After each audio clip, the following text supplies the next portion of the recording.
August 1881. Are we all here? Can you all hear me at the back? Yes, jolly good. I like it when people tell me where they are. Then I'm not speaking to a bush or something. Okay, so here's our next story. It starts like this. By all accounts, Alfred Gough was a repulsive man. He was lodging wherever he could afford it, in the cheapest places around Chesterfield in 1881. On the 20th of August, sorry about that, I'm about to ruin it for you. On the 20th of August, he could be found in Brimington with his handcart full of poorly made toys and colourful flags. Little Eleanor Windle was attracted to the handcart by the bright colours. She was only 6 years old, but she remembered that her mother was holding a halfpenny for her, and she wanted to spend that on Mr. Gough's wares. So she walked with the pedlar in the direction of home. When she hadn't been seen for some time, her parents started to check the local lanes, and her father caught up with Alfred Gough and asked him if he'd seen his daughter. He said that he had, but he'd left her somewhere near Brimington Cemetery earlier. He didn't seem keen to hang around. A little later, old Mrs. Johnson told them that she'd seen a man exposing himself to a young girl on Johnson Lane. She'd slipped back to the house to fetch a broom, but to defend herself. But unfortunately, the man and the girl had gone when she returned. By 11 o'clock the next morning, her parents were frantic.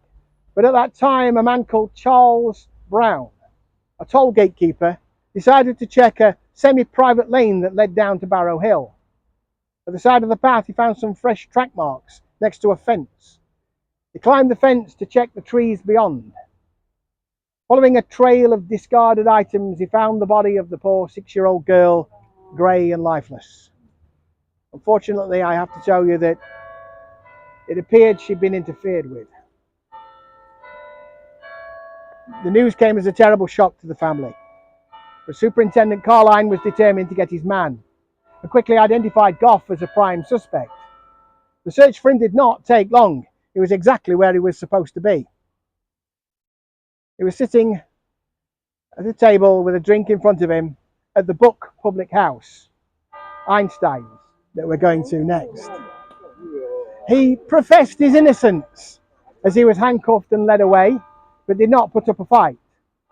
However, his whereabouts had to be kept secret, as a mob had gathered ready to tear the man limb from limb for what he'd done.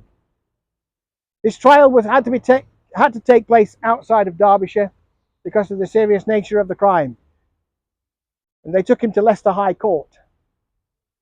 The evidence was laid out carefully in front of the jury, who took less than 15 minutes to find Gough guilty.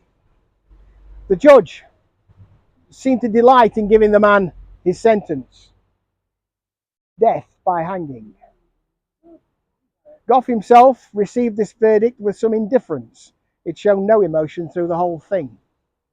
He was taken back to Derby jail and hung by the neck on the 21st of November that same year. He was buried in an unmarked grave within the walls of the prison barely 3 months after committing his heinous crime.